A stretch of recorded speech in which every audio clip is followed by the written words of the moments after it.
Hello and welcome back to Sinister Chapters podcast. This is another instalment where we are having a natter, having a little bit of a chat with a couple of the authors that will be attending Authors at the Armories October in 2025.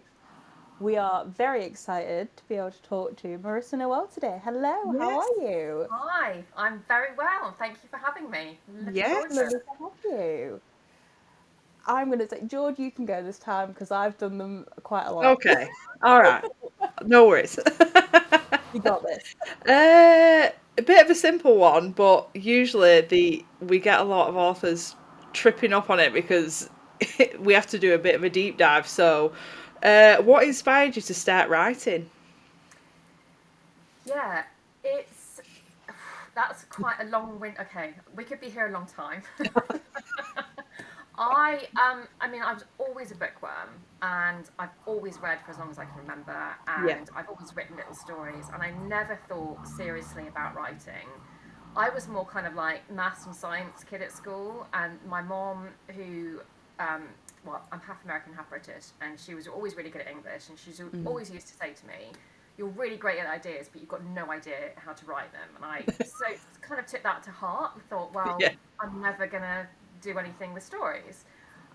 So it wasn't until years later, actually, during my time at university.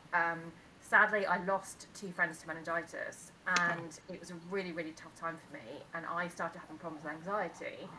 And I kind of lent into writing then, and it Hmm. started with poetry. And I found that it was a way just to get out these feelings that I didn't know how to explain. Yeah. Um, and even though in the back of my head I'd always had this idea for a book, and it kind of spurred me on to be like, well, I'm going to give it a go.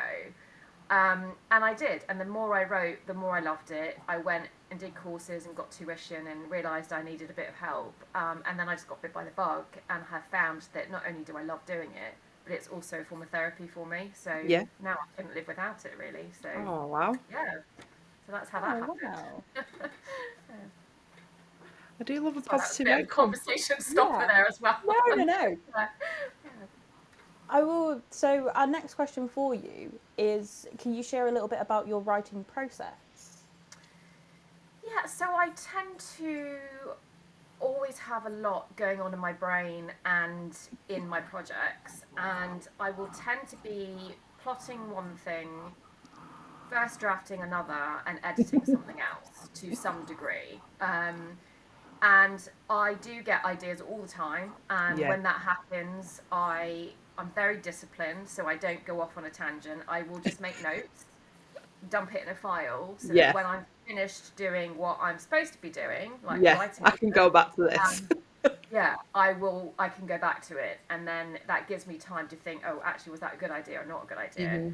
Hmm. So that's kind of how I manage the process, and then I am a plotter, Yes. so everything go. I start to think about an idea. I'll write a few notes, usually in the middle of the night on post-its, and I'll wake up to a carpet of post-its and things like that. And then that kind of gets dumped into a spreadsheet, and I tend to follow Save the Cat. So then I start to organize my thoughts in terms of that structure. Hmm. And then when I see the blanks, that's when I think I've got to start asking myself questions. Yeah. And once I've got my spreadsheet full enough, then it's go time. Then I get Yeah. to write my draft, and that's really just the beginning, because the editing is the hard bit for me. But It's just a problem in itself. Yeah. yes, indeed. Oh, I love the organisation. I love a structure and when everything's just set out where you want it. Yeah. I wish we could And be you like know, it's that. funny Yeah. because when you watch the examples, and there's loads of YouTube examples of doing Save the Mm. Cat, like for free, that you can watch, and they always make it look so easy. Yeah.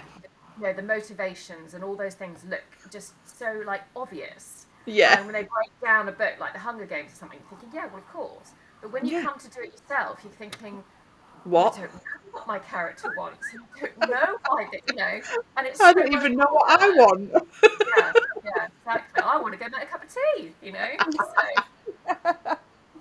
So, Oh, what have we got for our next one? Oh, could you give us a brief overview of your most recent release? my most recent release, I have been releasing some novella origin stories. Hmm. for my dystopian trilogy. So the Yeah. dystopian trilogy is called The Unadjusteds, and it's set in a near future where genetic enhancements have become normal. Yeah. And you can swallow a pill and you can grow wings, or you can regenerate a Oh. limb, or, you know, all sorts of Yeah. possibilities. So once I had released the initial trilogy, and there's a team of 11 characters who I love, and I thought, Yeah.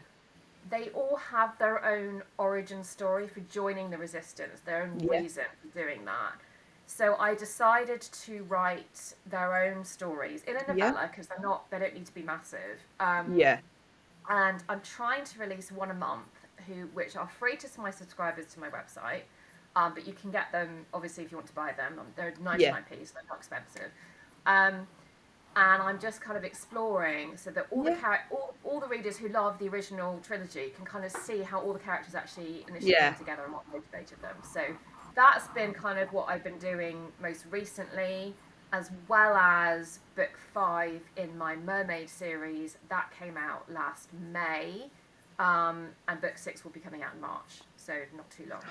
Ooh. Wow. I've That never read actually a leads us mermaid on. book. No, I don't think. No, no. No, I've never done mermaids. So the Mermaid Chronicles it starts off in our world about a girl Mhm. who lost her mother and twin brother in a shark attack and hasn't gone near the water since. And she used to be a Yeah. champion swimmer, and she won't even take a bath. But she basically discovers she's a mermaid. So it starts in our world, but it does eventually move to Atlantis. They have to go and find Atlantis. And so there is mermaids and there are shark shapeshifters, and that's your forbidden love story that goes with that. Ooh. So, Ooh. That is a lots new of other- one. Yeah. The more we do these interviews, the more I'm like, we really need to open our reading Yeah. horizons. Yeah. And like We've got anything's possible. aliens. It's a 7-book series, so there you go. We've had aliens and now mermaids. Perfect. We are Yeah. sorted. Yeah.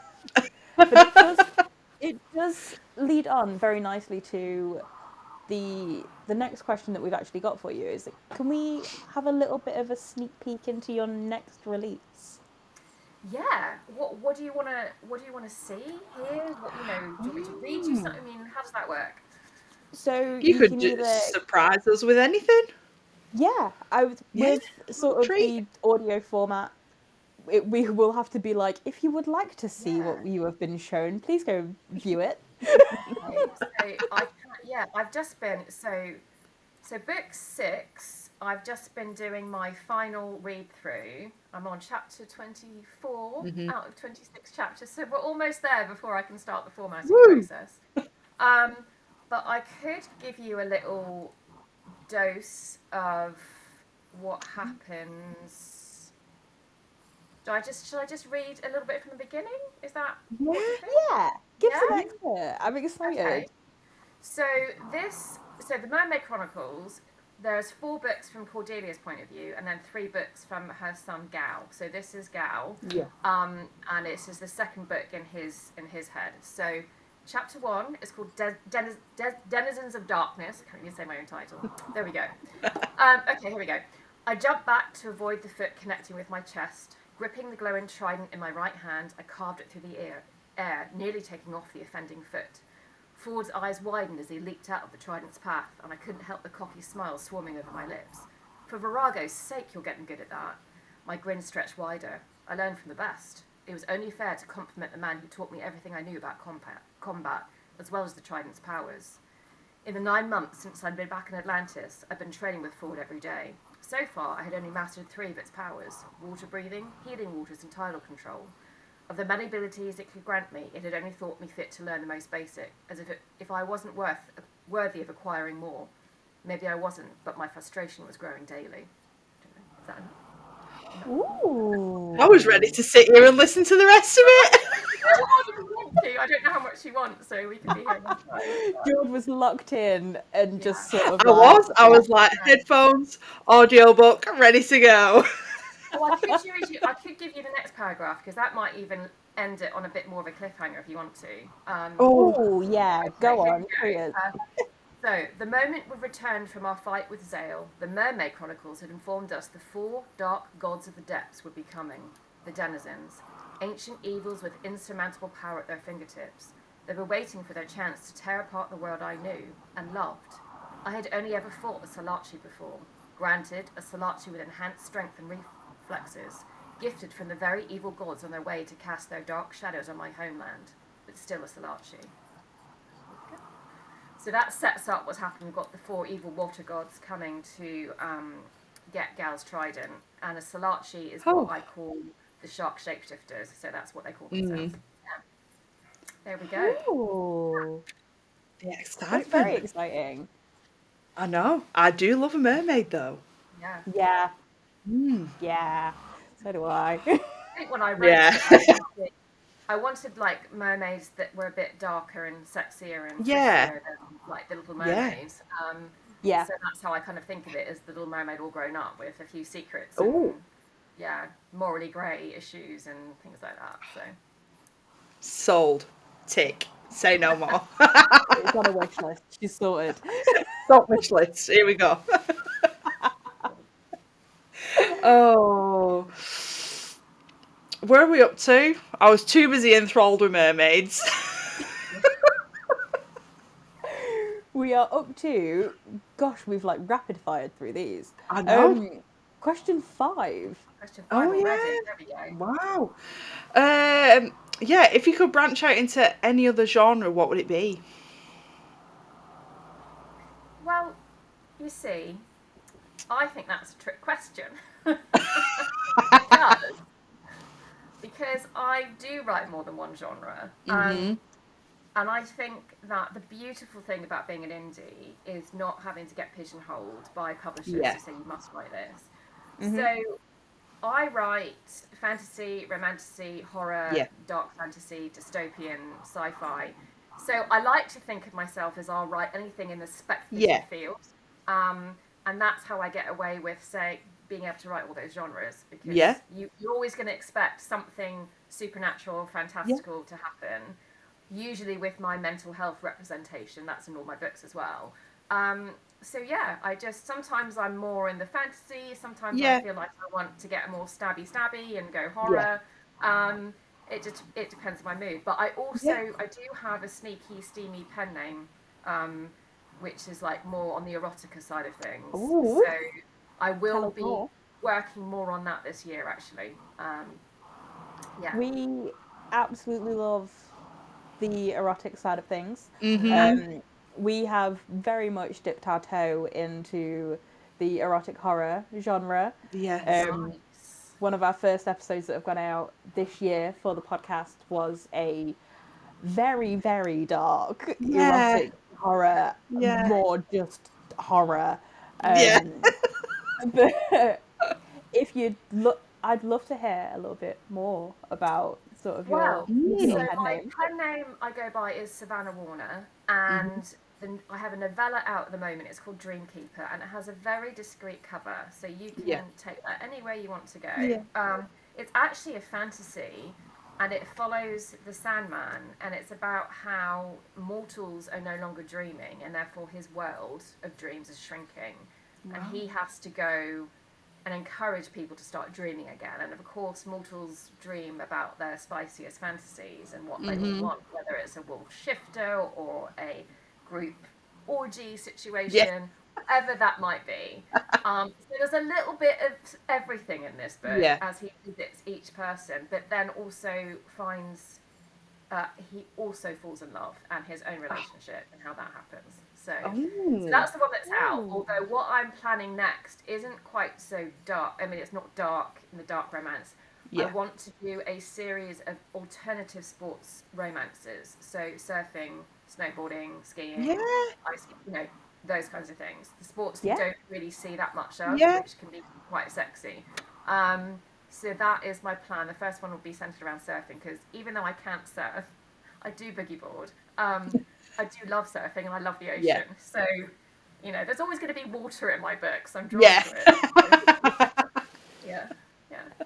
We can get on board with that. It's very rare. It's usually, Was it's that very like hockey in it, and Yeah. you I will know. say, with you saying you're on board with that, was that like No, part of the that was fun, not a or pun, and I should have said pun. Yeah, yeah, she was there, indeed. That's funny. I mean, Usually, there's I so would have many. gone straight for that. Yeah, there's so many ice hockey romances. I mean, I don't Yeah. know how you tell them all apart now. So I No. thought I'm just going to do something a little bit different. I Yeah. think. Yeah. see, I am an ice hockey girly. Mhm. I do love. I see. I go and watch the games for Do like you? my local team and stuff like that.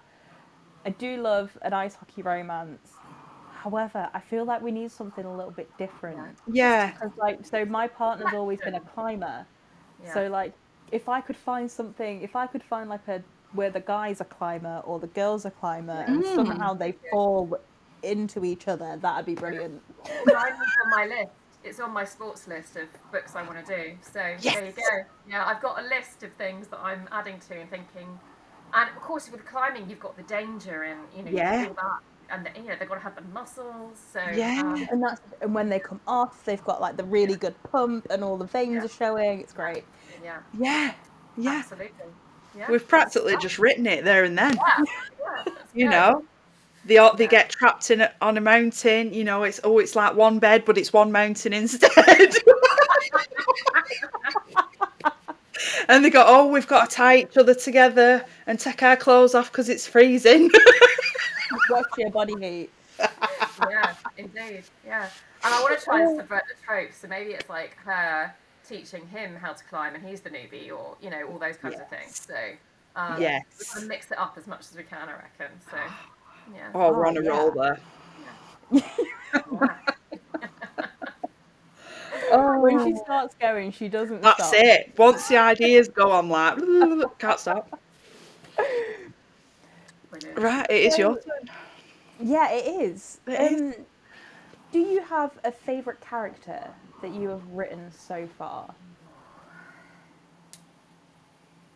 That's hard. I mean, and people say that like when they ask you to choose a character or a book or even a scene, Yeah. because it is like choosing between your children. And I Mhm. think that there's an element, I think because I write about mental health as well, there's always going to be a little bit of me in all my characters Mhm. because that's my experience and that's how I think Yeah. I can do that. So I do feel a little bit protective, especially the girls. Mhm. I just feel a little bit like let's all just hold hands and Oh, cuddle and stuff like yeah. that, Yeah. protective. But I think, I mean, I do love them all, but I think the books, I mean, Cordelia in the Mermaid Chronicles is always going to have a soft spot because Mhm. probably because I spent the longest with her. Yeah. She's got 7 books, so you think that's a long time to spend with a It's character. a yeah. Yeah, that you Oh. just do. Whereas I would say Silver and the Unadjusted is probably the most like me, but she's probably a lot braver than me, actually. I wouldn't. I wouldn't go off leading a rebellion, so I'd hide. Not in my You know. spare time, no. Yeah, yeah, yeah, yeah. So Oh. yeah, it's hard. Mm. Yeah, That's you literally you like said asking readers, oh, if you could just pick one book that you could read forever and Oh ever. yeah, I'd be like, I can't do that, sorry. yeah. I can't. Can I pick a series? No.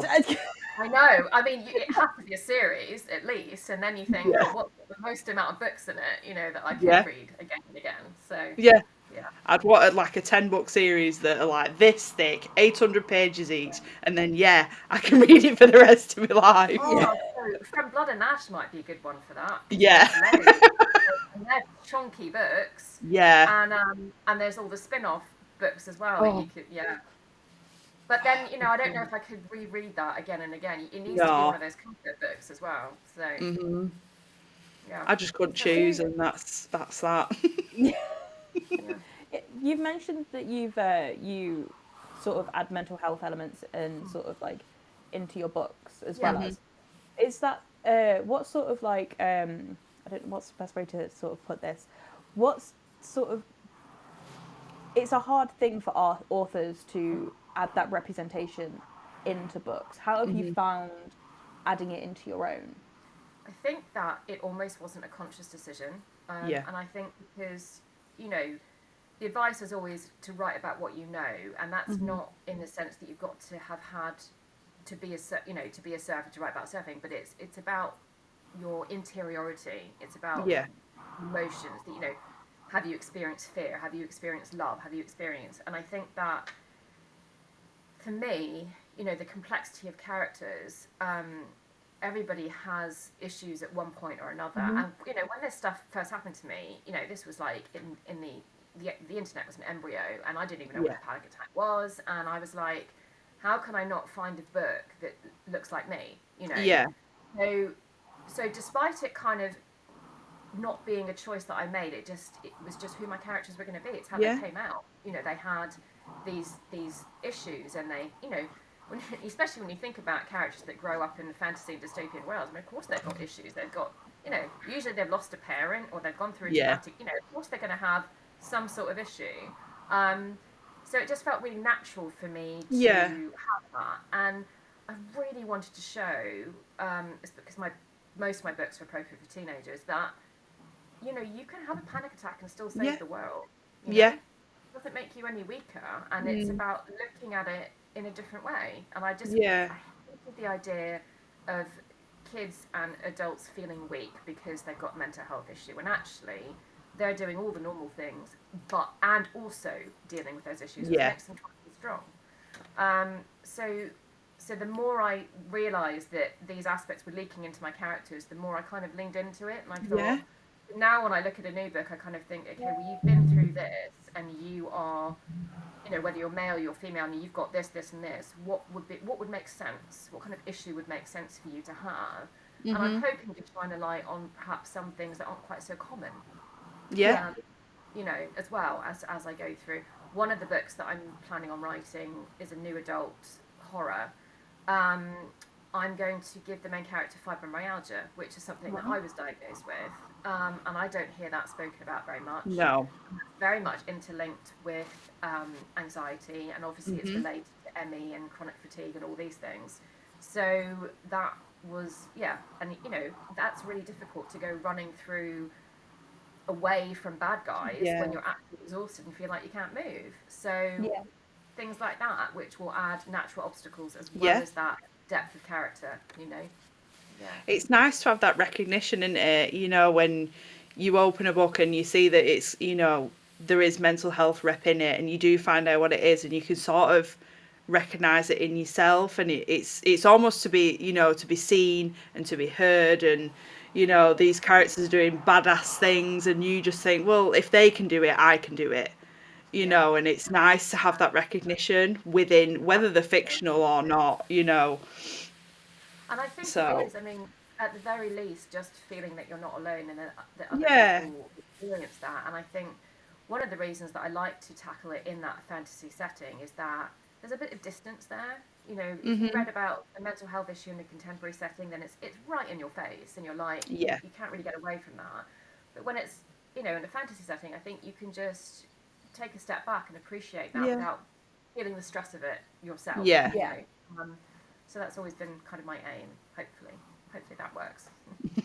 I really like that. No, I do. I wanted to sort of ask that with you saying it, and like we've read quite a lot of books with mental health rep in it Mhm. as well as, and we've read quite a few. Most of the ones that we've read have been in sort of the contemporary setting where it's very Yeah. much these characters are not mentally well.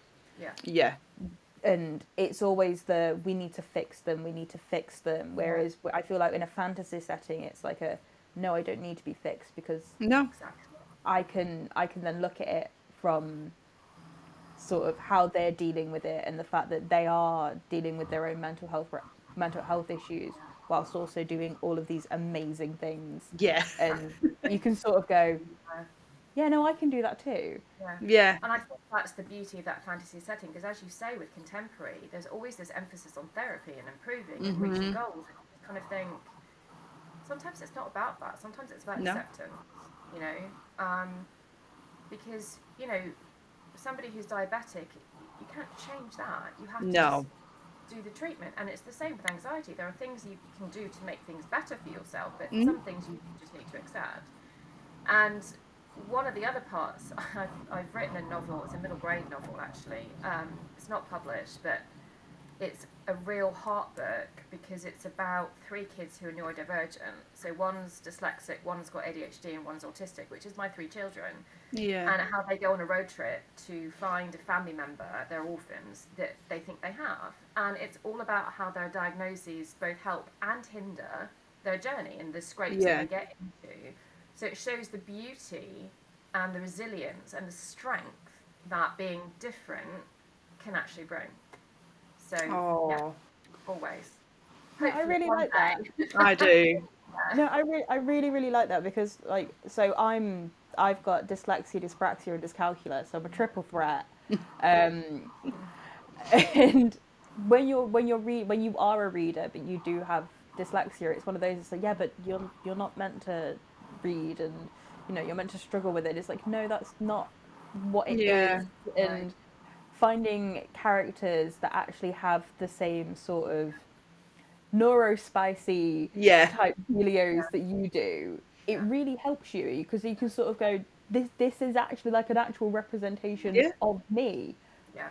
I I am a reader, but I am also dyslexic, and I Hmm. find it. I love finding books with mental health reps and like different sort of like Yeah. neurotypical type of I can't put it into words, but Yeah. We know it. We're you there. know what I mean. Yeah. Exactly. And I just think this is the beauty of indie publishing because people are writing about their own experiences and they're not afraid to include what needs to be included. Whereas traditional publishing is so much more conservative Yeah. when it comes to these things. I mean, trying to cross like a nun who has an affair and is also dyslexic and so you just want to see that. And I Yeah. think freedom of being an indie and the way that the indie industry has blown up and is Hmm. giving all that representation right back into readers' hands is Yeah. just one of the best things, really, so that we can And all it's find. such a learning thing for readers because my youngest is autistic, and that's something that I have never ever dealt with. So there's like 6 years between both of mine, and he is another whirlwind in itself. So so that for me is a whole learning journey, and then obviously seeing other mental health issues and not problems but issues that arise in life, Yeah, you get the chance to learn yourself, how other people deal with things, how people, just daily life and the problems that they face, and read it in a book and you go, oh my god, that's how such that's and how I such body's feel. dealt with this, and I've just learned about this, and it's a constant cycle of just picking new things up all the time. Absolutely. And living with the Yeah. experience as well teaches you so much and about yourself. Yeah. And I thought that with it's my middle son that's autistic and he's Yeah. 15 now. And I was kind of thinking, where's this come from? Because Yeah. I know my husband's got ADHD, and I think my dad was dyslexic, and I was thinking, what's with the autism? So it sent me off on a journey, and it's Yeah. definitely my dad's side of the family, and I think there's a little bit of me in it. When I look back at certain behaviours that I always just chalked off to anxiety, I Yeah. actually think there's an overlap there. And I didn't have the challenges that my son did while he was growing up, but I can see some of that overlap. So Yeah. you're always discovering more about Yeah. yourself through those experiences and then through the books and those books also help you learn how to Yeah. interact with people in your life. So it's beautiful. Yeah. Oh, Yeah, Yeah. I love that. Yeah. yeah. I think you've got the last question, George. I have run the last one already. Oh, Um, so this is nothing about books at all. Well, it okay. could be, but you know. Do you have any hobbies outside of writing?